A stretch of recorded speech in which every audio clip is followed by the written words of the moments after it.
በጎጃምና ወሎ ቀጠናዎች በቀጠሉት አውደ ውጊያዎች ተጨማሪ መረጃዎች ወጥተዋል። በቀጠናው የተገኙ ድሎችን በዝርዝር ተዘጋጅተዋል፣ ታደምጧቸዋላችሁ። ፖለቲከኞቻችን ማፈር አለባቸው ሲሉ መጋቢ ሐዲስ እሸቱ አለማየሁ የአገሪቱን ወቅታዊ ቀውስና የሕዝቡን ስቃይ በጽኑ ኮነኑ። ምነው አልነጋ ከምትልባት ሀገር ከመኖር በላይ ሲኦል የለም ብለዋል። ሙሉ ዘገባውን አዘጋጅተነዋል፣ ትሰሙታላችሁ። የጦር መሳሪያ ኤክስፖርትና የኢትዮጵያ ወቅታዊ ቀውስ እያነጋገረ ያለ መረጃ ሆኗል። ሀገር በጦርነት ፖሊሲያቸው እያፈረሱት ያሉት አብይ አህመድ የጦር መሳሪያ ማምረቻና የምንዛሬ ገቢ በህዝብ ላይ የተሰማ ግልጽ ዱላ ነው ተብሏል። ሌላኛው የሰዓቱ መረጃችን ነው። ኢራን የአሜሪካና የባህረ ሰላጤው ሀገራትን መግለጫ አወገዘች። በቬንዙዌላ የመሬት መንቀጥቀጥ የሟቾች ቁጥር 589 ደርሷል። የባህር ማዶ ዘገባዎቻችን ናቸው። ሰላም፣ ጤና፣ ፍቅር የምንመኝላችሁ ውድ የብላክ ላይን ሚዲያ ቤተሰቦቻችን እናንተን ይመጥናሉ ብለን ያሰብናቸውን የተመረጡ ዕለታዊ የግንባርና ወቅታዊ መረጃዎችን ወደ እናንተ ይዘን ቀርበናል። ቻናሉን ሰብስክራይብ በማድረግ ቤተሰብ እንድትሆኑ እየጋበዝን ወደ መረጃዎቹ እናመራለንም።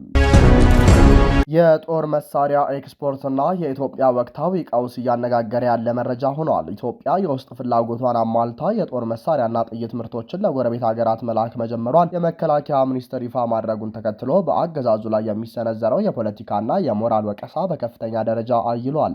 አገሪቱ በታሪኳ አይታው በማታውቀው የኢኮኖሚ ውድቀት፣ የረሃብ አደጋና የህዝብ መፈናቀል ውስጥ ባለችበት ማዕቀፍ ውስጥ ብልጽግና ትኩረቱን በወታደራዊ ኢንዱስትሪ ላይ ማድረጉ በአስተዳደሩና በዜጎች ፍላጎት መካከል ያለውን ሰፊ ገደል የሚያሳይ ሆኗል። የአብይ አህመድ አስተዳደር በየመድረኩ የቴክኖሎጂ ስኬቶችን፣ የድሮን መገጣጠሚያ ማዕከላትንና የጥይት ምርት ማድረግ እንደ ትልቅ ድል ቢሰብክም በተግባር ግን በሚሊዮን የሚቆጠሩ ኢትዮጵያውያን የዕለት ጉርስ አጥተው የሚቆሉበት እውነታ መሬት ላይ ይገኛል።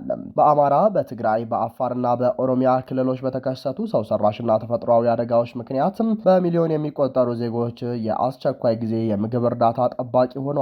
የሰብአዊ መብት ቀውስና መፈናቀል ሀገሪቱን በጦርነት ባመሱ ማለቂያ የሌላቸው የውስጥ ግጭቶች ሳቢያ በሚሊዮን የሚቆጠሩ ዜጎች ከቀያቸው ተፈናቅለው የመጠለያ ጣቢያው በበሽታና በረሃብ እያለቁ ይገኛሉ። የኑሮ ውድነቱ ጣሪያ የነካበት፣ የብር የመግዛት አቅም እጅግ የረከሰበትና የውጭ ምንዛሬ እጥረት ሀገሪቱን አንቆ ባለበት ሰዓት ከጥይት ሽያጭ የሚገኝ የውጭ ምንዛሬ እንደ ስኬት ማቅረብ የህዝብን ስቃይ የመናቅ ውጤት ነው የሚሉ ወቀሳዎችን አስከትሏል። ህዝብ መሰረታዊ የሆኑትን እንደ ስንዴ፣ መድኃኒትና ንጹህ መጠጥ ውሃ እያጣ አገዛዙ የጥይትና የጦር መሳሪያ ምርትን የልማት መለኪያ ማድረጉ የአገዛዙ ቅድሚያ የሚሰጣቸው ጉዳዮች መዛባት በግልጽ ያሳያል ሲሉ የፖለቲካ ታዛቢዎች ይናገራሉ። አብይ አህመድ ሀገሪቱን ላለፉት ዓመታት ማባሪያ በሌለው የእርስ በርስ ጦርነት ውስጥ ማቆየታቸው ይታወቃል። አሁን ደግሞ በይፋ ለጎረቤት ሀገራት ጥይት መላክ መጀመሩን መግለጻቸው አገዛዙ ለሰላማዊ አማራጮች ከመገዛት ይልቅ ለወታደራዊ ጡንቻ ማሳያ ትኩረት እንደሚሰጥ ማሳያ ተደርጎ ተወስዷል። ምስራቅ አፍሪካ ቀድሞውኑ በንቅናቄዎችና በውስጥ ግጭቶች የታመሰ ቀጠና ነው። ኢትዮጵያ ለየትኞቹ የጎረቤት ሀገራት ወይም አካላት ጥይት እየሸጠች እንደሆነ በግልጽ አለመቀመጡ ይህ የጦር መሳሪያ ሽያጭ የቀጠናውን አለመረጋጋት ይበልጥ ሊያባብሰው ይችላል የሚል ስጋትን ፈጥሯል። የብልጽግናው አገዛዝ በሰላማዊ የፖለቲካ ውይይት ፈንታ የኃይል አማራጭን እንደ ዋና መፍትሄ እንደሚጠቀም በተደጋጋሚ በተለያዩ ክልሎች ባደረጋቸው ወታደራዊ ዘመቻዎች አሳይቷል። የጦር መሳሪያ ምርትን ማሳደግ ይህንን የጦርነት አስተሳሰብ በሀገር ውስጥ ይበልጥ የሚያጠናክር ነው። አገዛዙ የድሮን ቴክኖሎጂን ማልማትና አርቲፊሻል ኢንተለጀንስ ወይም ኤአይ መጠቀምን እንደ ትልቅ ዘመናዊነት ቢያቀርበውም እነዚህ ቴክኖሎጂዎች በሀገር ውስጥ ባሉ ግጭቶችና የንጹሃን ዜጎችን ሕይወት ለመቅጠፍ እንዲሁም የመሰረተ ልማት አውታሮችን ለማውደም መዋላቸው የቅርብ ጊዜ ትውስታ ነው። የጸጥታ መዋቅሩን ማዘመን ለሀገር መከላከያ ጠቃሚ ቢሆንም የሀገር ውስጥ ሰላምን ማምጣት ባልቻለና ዜጎችን ደህንነት ባላረጋገጠ ስርዓት ውስጥ ቴክኖሎጂ ያበልጽገናል ማለት የህዝብን ሮሮ በፕሮፓጋንዳ ለመሸፈን የሚደረግ ጥረት ነው ተብሏል። የብልጽግናው አገዛዝ በጥይት ሽያጭ የውጭ ምንዛሪ ያገኘው ማለቱ ለኢኮኖሚው የሚያመጣው ፋይዳ እጅግ አነስተኛ ከመሆኑም በላይ በረሃብ ለሚሰቃየውና ሰላም ለናፈቀው የኢትዮጵያ ህዝብ ትልቅ የሞራል ስድብ ነው። ይህ አካሄድ አገዛዙ ከጦርነትና ከጦር መሳሪያ አቅርቦት ትርፍ ለማግኘት የሚሮጥ እንጂ የህዝቡን መሰረታዊ የህልውና ጥያቄ ለመመለስ ቁርጠኝነት የሌለው ጦረኛ አገዛዝ መሆኑን በግልጽ ያሳየበት ክስተት ሆኖ ተመዝግቧል። የቴዎድሮስ እዝ በደጋ ዳሞትና በቋሪት ግንባሮች ያስመዘገበው ድል ለየት ያለ መሆኑ ተገልጿል። የተሸኙት የአገዛዙ አመራሮች በርካቶች ናቸው። የአማራን ህዝብ ህልውና ለማስከበር በተደረገው መራራ ተጋድሎ ጀግናው የቴዎድሮስ እዝ በደጋ ዳሞት፣ በብር አዳማና በቋሪት ግንባሮች በከፈተው የተቀናጀ ማጥቃት በጠላት ኃይል ላይ ከባድና ታሪካዊ ሽንፈትን አጎናጽፏል። በጥፋት ሰራዊቱ ላይ ከፍተኛ የሰው ኃይልና የቁሳቁስ ኪሳራ መድረሱንም አርበኛ አስረስ በይፋ አረጋግጧል። በደጋ ዳሞት ግንባር በተደረገው ለአስጨራሽ ጨራሽ ውጊያ የእዙ 24ኛ ክፍለ ጦር ከስናን እንዲሁም 54ኛና 99ኛ ክፍለ ጦር ከደጋዳሞት ሻለቃ ጋር በጋራ ባደረጉት የተቀናጀ ኦፕሬሽን ያስመዘገቡት ድል ለየት ያለ ሆኖ ተስተውሏል። በዚህ ታላቅ የድል ውሎ በጠላት ላይ የተወሰዱ እርምጃዎችና የተማረኩ የጦር መሳሪያዎች ይፋ ተደርገዋል። በጭካኔ ተግባራቸውና በአማራ ጥላቻቸው የሚታወቁት ኮሎኔል አበራና ኮሎኔል ፍቃዱ ከነሙሉ አጃቢዎቻቸው ተደምስሰዋል። ከተደመሰሰው ኮሎኔል አበራ በሰከላ ወረዳ ከ20 በላይ ከብት ጠባቂ ወጣቶችን በጭካኔ በማስረሸን እንዲሁም ተማሪ ቃል ኪዳንን አስገድዶ በመድፈርና በመግደል በንጹሃን ላይ ዘግናኝ ወንጀል ሲፈጽም የነበረ የስርዓቱ ቀኝ እጅ መሆኑ ተብራርቷል። በዚህ የተጋድሎ 3 የሻለቃ አመራሮች ከነአጃቢዎቻቸው ተደምስሰዋል። በርካታ የጠላት እግረኛ ሰራዊት የተደመሰሰ ሲሆን አንድ የ10 አለቃና ቁጥራቸው የበዛ እግረኛ ወታደሮች ተማርከዋል።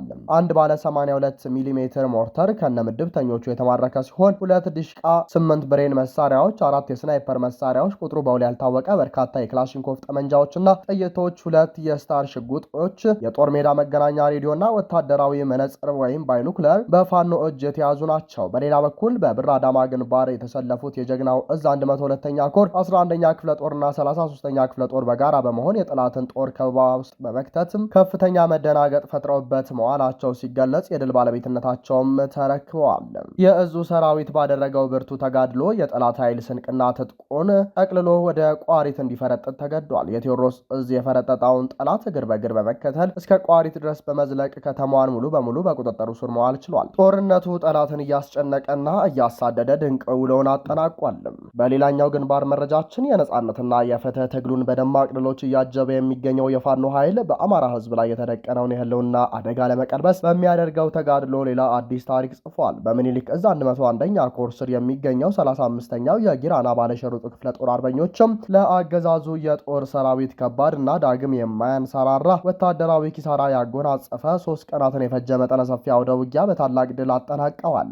አርበኞቹ የአገዛዙን ሰራዊት ሙሉ በሙሉ መፈናፈኛ ለማሳጣትና ስልታዊ በሆነ መንገድ አይቀጥ ውቅጣት ለመቅጣት በበርካታ አቅጣጫዎች የተሳካና የተቀናጀ የጦር ስምሪት አድርገዋል። ውጊያው የተካሄደባቸውና የጠላት ኃይል የተደመሰሰባቸው ቀጠናዎችም በወረባቦ አቅጣጫ፣ በሲልኩ አካባቢ፣ በጃራ አቅጣጫና በጀጀባና በቂሊንቲ አካባቢዎች፣ በሐራ አቅጣጫ፣ በጃሮታና በሀብሩ፣ በውጫሌ አቅጣጫ፣ በጎራርባ ደባልጉባ እንዲሁም መርኮታ፣ በጭፍራ አቅጣጫ፣ በሃደሬ፣ በጊራና አቅጣጫ፣ በፋጂሩጋ እንዲሁም መንጠራ፣ በመርሳ አቅጣጫ እስከ አረዳ በሪያ አካባቢ ድረስ ሰፊ ስፋት ያለው ቀጠና ተሸፍኗል። ይህ አውደ ውጊያ የፋኖ አባላትን ከፍተኛ የጦር ረቂቅ እውቀትና ብስለት ያሳየ ነው። የክፍለ ጦሩ አርበኞች የጠላትን ኃይል ሆን ብለው ወደ ውስብስቡ የመሬት አቀማመጥ ስቦ በማስገባት ዙሪያ ገባውን በአስተማማኝ ሁኔታ ቆልፈውበታል። ጠላት መውጫና መግቢያቶ ግራ በገባውና በረበሻው ቅስበት የፋኖ አባላት የውጊያ ስስብልቱን በመለየትና በመብረቃዊ ፍጥነት በወሰዱት ከባድ እርምጃም የአገዛዙን ሰራዊት አሽመድምደውታል። በዚህም ምክንያት በአገዛዙ የጦር መዋቅር ላይ ከፍተኛ የሰው ኃይል ኪሳራ ደርሷል። የደረሰው ወታደራዊ ኪሳራ 28 ወታደሮች ከፍተኛ አመራሮችን ጨምሮ ተሸኝተዋል። 15 የቆሰሉ ሲሆን ከተገደሉ 28 ወታደሮች መካከል 3ቱ የሻለቃ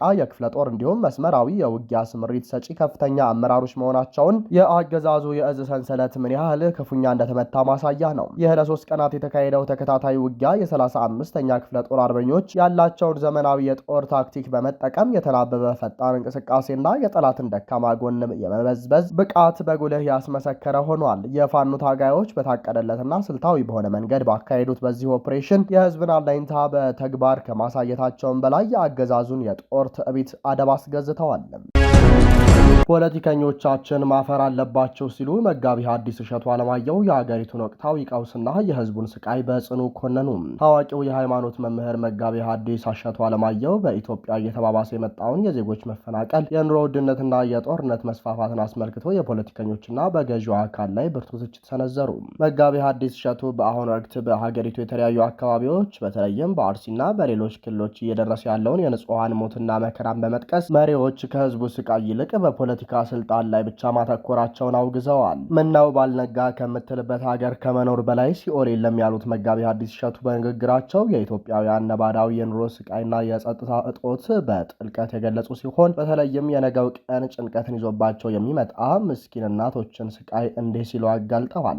አንዲት ሴት ሲነጋ ለልጄ ዳቦ ምን ልስጠው?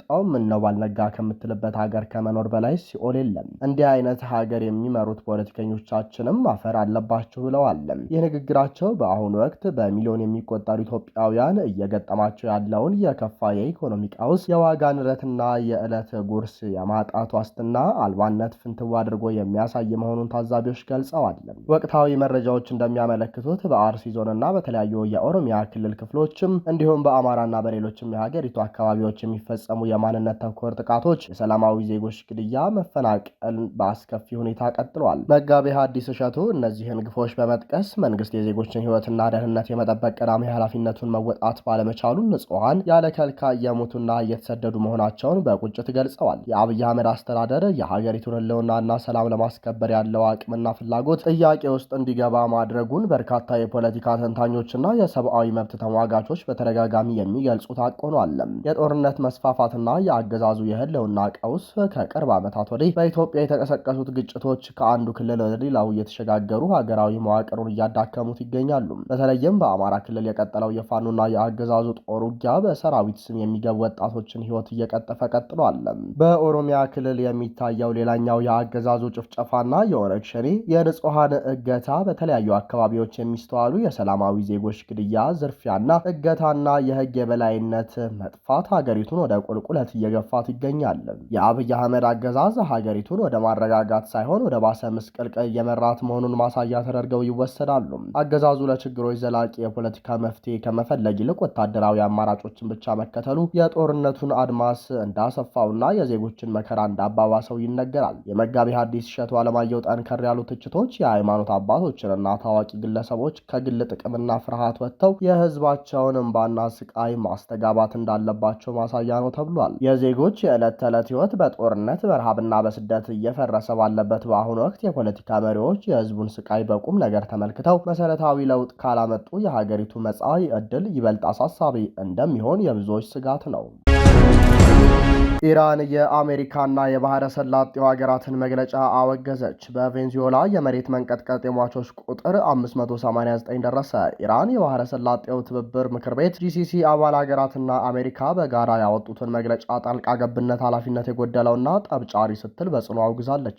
ስድስቱ የባህረ ሰላጤው ሀገራት ማለትም ባህሬን፣ ሳውዲ አረቢያ፣ ኳታር፣ ኦማን፣ የተባበሩት አረብ ኤሚሬትስና ኩዌት በባህሬን ባካሄዱት ስብሰባ ላይ የአሜሪካው የውጭ ጉዳይ ሚኒስትር ማርኮ ሩቢዮ የተገኙ ሲሆንም በጋራ መግለጫቸው በአሜሪካና በኢራን መካከል የተደረሰውን ስምምነት ቢቀበሉም በሆርሙዝ ወሽመጥ ላይ የበላይነት ለመያዝ እንዲሁም መርከቦችን ለማስከፈል የሚታሰብ ማንኛውም ፖሊሲ እንደሚቃወሙ አስታውቀዋል። ኢራን በበኩሏ ለአካባቢው አለመረጋጋትና ክፍፍል ዋነኛው ምክንያት የአሜሪካ ጦር በባህረ ሰላጤው መገኘት መሆኑን ገልጻለች። የኢራን የውጭ ጉዳይ ሚኒስትር እንዳለው አሜሪካና እስራኤል ለፈጸሙት ጥቃት በቀጠናው ያሉት የአሜሪካ ጦር ሰፈሮች መጠቀማቸውን ዋሽንግተን ለአካባቢው ደህንነት ግድ እንደሌላት ያሳያል ብለዋል። አክለውም የሆርሙዝ ወሽመጥን የማስተዳደሩ ጉዳይ በኢራንና በኦማን መካከል የሚኖር ትብብር እንዲሁም ከአሜሪካ ጋር በተደረሰው የመግባቢያ ሰነድ አማካኝነት የሚፈጸም መሆኑን አስታውቀዋል። በሌላ ዜና የቬንዙዌላው የመሬት መንቀጥቀጥ አደጋና የዓለም አቀፍ እርዳታ ጠይቋል። በቬንዙዌላ በደረሰው ከባድ የመሬት መንቀጥቀጥ አደጋ የሟቾች ቁጥር 589 መድረሱንና 2980 ሰዎች ደግሞ መጎዳታቸውን የአገሪቱ ተጠባባቂ ፕሬዝዳንት ዴልሲ ሮድሪጌዝ አስታውቀዋል። በአሁኑ ሰዓት በፍርስራሾች ውስጥ የተቀበሩት ሰዎችን ለማውጣት የሚደረገው የነፍስ አድን ጥረት አሁንም በከፍተኛ ሁኔታ በቀጠለበት በዚህ ወቅት ከተለያዩ የዓለም ሀገራት ሰብአዊ እርዳታዎች ወደ አገሪቱ መግባት ጀምረዋል። አሜሪካ ከፍተኛ መጠን ያለው የቁሳቁስ እርዳታ ወደ አገሪቱ የላከች ሲሆን የዩናይትድ ስቴትስ ደቡባዊ እዝ ከፍተኛ ወታደራዊ ባለስልጣንም የእዙን የድጋፍ ጥረት ለመከታተል ቬንዙዌላ ደርሰዋል። ከአደጋው በኋላ ፈጣን ምላሽ በመስጠት የመጀመሪያዋ ሀገር የሆነችው ስዊዘርላንድ 80 የነፍስ አድን ሰራተኞችን፣ 18 ቶን ቁሳቁሶችንና 8 አነፍናፊ ውሾችን ያካተተ ቡድን አርብ ማለዳ አገሪቱ እንዲደርስ አድርጋለች። ሜክሲኮ የነፍስ አድን ባለሙያዎችንና ልዩ ልዩ ቁሳቁሶችን የያዘ የድጋፍ ቡድን ወደ ስፍራው መላኳን ጊዜያዊ ፕሬዝዳንቷ አረጋግጠዋል። ክቡራንና ክቡራት አድማጭ ተመልካቾቻችን ለሰዓቱ የነበረን የዜናና የመረጃ ስርጭታችን ይህንን ይመስል ነበር። ቻናሉን ሰብስክራይብ በማድረግ ቤተሰብ እንድትሆኑ ጋበዝን። ጤና ይስጥልን።